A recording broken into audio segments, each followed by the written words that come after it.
been called Surat Shabd Yoga. What it means is Surat is attention, Shabd, sound, Yoga, union with your total self. That means put your attention on the sound and you reach there, or the words that you reach there. What kind of sound and word can it be? That can take you all the way up. So the whole idea that this word means either something, a book or a treatise or a spoken word or something, is unreal. This word is necessary at every level. That's true. The words I am speaking to you now are physical words. They're very in a simple language. These physical words I am speaking in English language, which most of you understand. Some are trying to understand what it is, but anyway, that's a different matter. But this is a language I could speak in a different language many of you won't understand. Some will.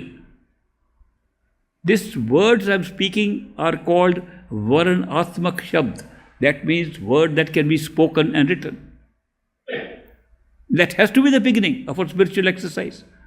If we don't hear anything about it in the physical plane as physical bodies, how will we start? So there is a big role to be performed by spoken and written words. The books, the spoken words, they come in at the beginning of our journey to our own self. That is why there is an importance of the beginning words. But what happens when we withdraw our attention to the astral plane? We can still use the words, but we don't need to. In the astral plane, the mind in the astral self works differently.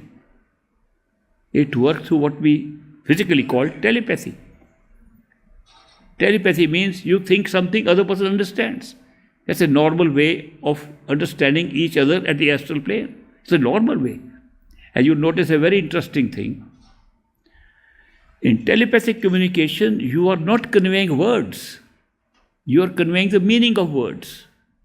Supposing you have a friend in Germany who doesn't know English, and you think of something in English, that person understands telepathically in German. The translation happens automatically. So no longer bound down by the laws of the language here. So freed from the word, it becomes different. So those words are different. That shabd becomes a different kind of shabd. It's the sound that, if you want to hear with your ears, it's like sound. Here we are hearing the spoken word with our ears, there we hear the word spoken, and that looks like sound. And sound can be heard. You can hear it even now by putting attention inside, and you can hear it all the time when you are there. So that is why they consider that sound not spoken now. So the Varanatmak Shabd or the spoken Shabd becomes Dhunatmak Shabd, which means the sound like a music. It becomes music. That's a wonderful transformation. Then what happens?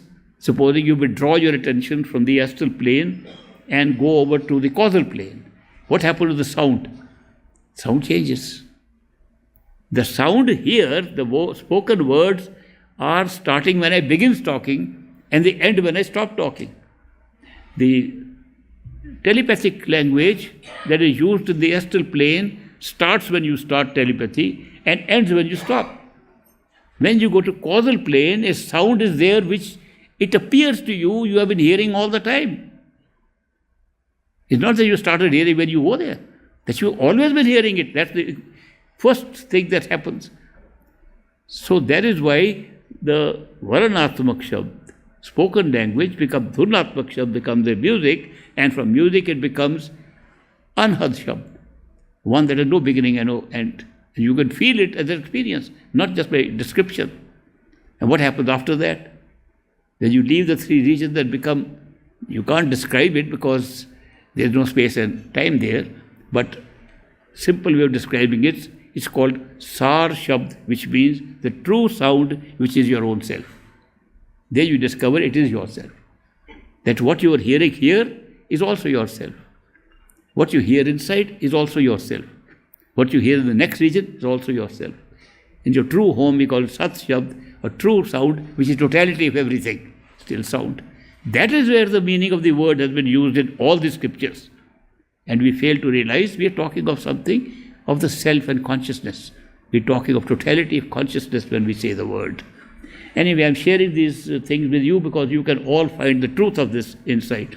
The beauty of the spiritual path, as taught by this great master, is it can all be verified by personal experience and not by belief. There is no scope for blind faith or blind belief in this system. Believe what you experience.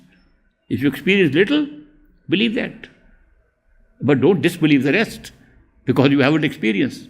That's another fault we have, that if we don't experience, it doesn't exist. Somebody else may have an experience, we say, no, I didn't have it, therefore it doesn't exist. No, it may exist. You believe what you see. When you believe more, then you have more experience. Go with your experience. Your belief should depend upon your personal experience. And as experiences grow, belief grows. So real faith is a living faith. It grows like living things. Blind faith is dead. Because somebody said something, you believe it, never grows. It's just dead. So this path, spiritual path which I'm sharing with you, is a living faith. It grows with your experience, both external and internal. So I'll be very happy to see you again after this lunch break. And if you have paper and pencil available to write any question during lunch hour, you can bring them, then I'll talk to you about your questions. And any question you can ask, I'll try to answer. Some of them may require 6 months, I'll let you know that. Thank you very much.